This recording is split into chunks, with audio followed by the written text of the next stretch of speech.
Значит, то, что касается оперативного штаба по электроэнергетике, который создан в республике, отмечу, что на Кавказе он больше не создан нигде. Это прежде всего первое. Он работает только здесь, по сути дела. Штаб очень оперативный, собирается практически один раз в неделю. На штаб вытаскиваются абсолютно все вопросы, какие только есть. Значит, и надежное потребление, и качество, и заявки, и технологическое присоединение, и развитие, и неплатежи – это весь комплекс проблем. Значит, штаб оперативно работает, в том числе с главой компании, с холдингом, с Павлом Анатольевичем Левинским. Это действительно правда. Адам Султанович, который возглавляет данный штаб, сверхоперативен даже. Я даже в хорошем смысле опять хочу сказать, что его оперативность заставляет нас шевелиться намного быстрее, чем его неоперативность.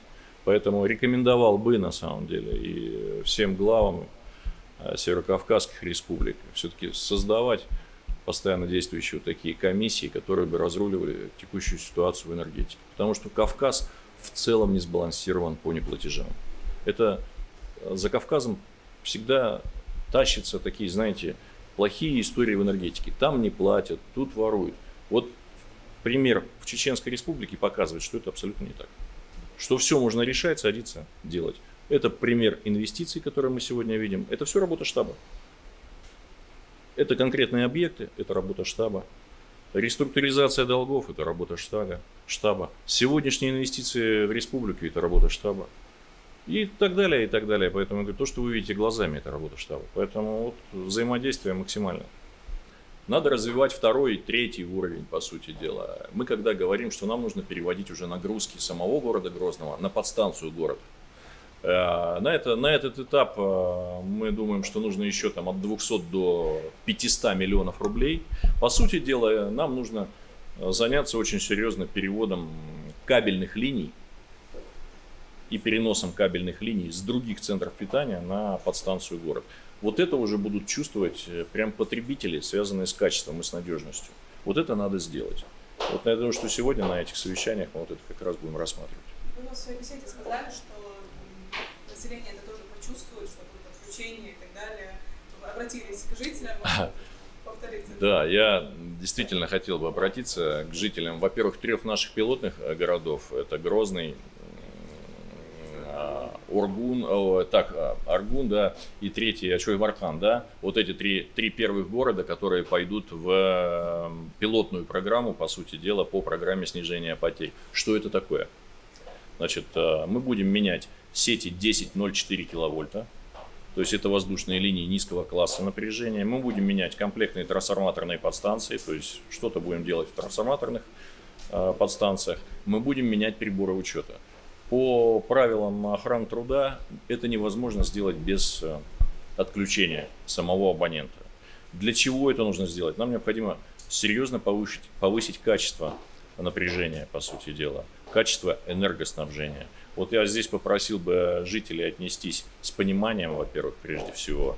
А это делается действительно во благо.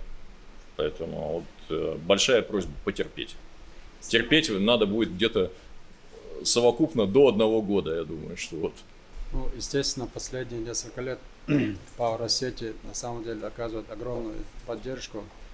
Мы знаем, что глава республики Рамзан Ахматович создал оперативный штаб, который возглавил его советник Адам Султанович. И с этого момента на самом деле работа по улучшению ситуации в энергетике в Чеченской Республике приняла совсем другой характер. И, естественно, с поддержкой руководства Power Россети, также с поддержкой Виталия Валерьевича, мы на самом деле достигли хороших результатов. Как сказал Виталий Валерьевич, уже работает у нас первая цифровая подстанция город, первая на Северном Кавказе. Также у нас ведется работа над потерями. Это была у нас одна из таких серьезных проблем в энергетике в течение последних 15-20 лет. Эта проблема тоже у нас уже решается, над этим ведется колоссальная работа. И дальше то, что все-таки получилось договориться с Power City по улучшению по снижению тех задолженностей по электропотреблению именно Чечен-Водоканала. Это тоже для нас очень большая поддержка в подспорье, потому что ЖКХ, мы все знаем, что это одно из проблемных направлений, где очень много проблем и с задолженностью и по электроэнергии, и по газу. Поэтому мы очень надеемся, что совместно с Power City мы решим и эти вопросы, связанные с ЖКХ.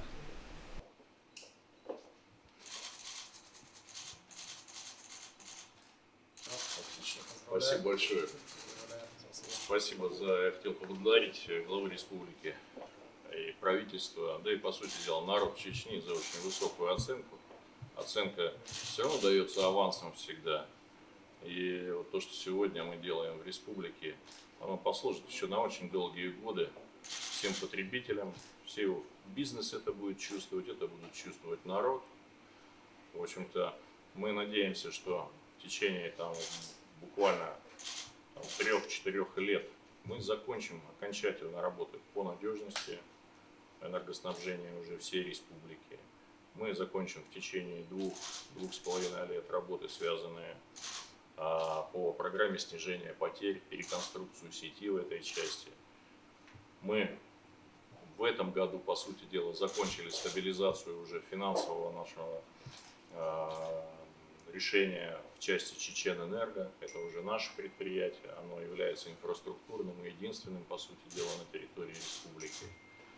Здесь факторы, которые повлияли, они, безусловно, были исключительно сделаны под руководством главы Рамзана Ахматовича, всего штаба, всего правительства.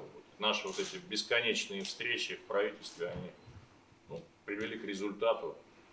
Ну и рад, что, в общем-то, нас, наверное, всю компанию в моем лице оценили вот именно таким образом. Поэтому спасибо большое еще раз за оценку. Хотел именно поклониться и поблагодарить за это. Всего самого доброго. Давайте Спасибо. сфотографируемся.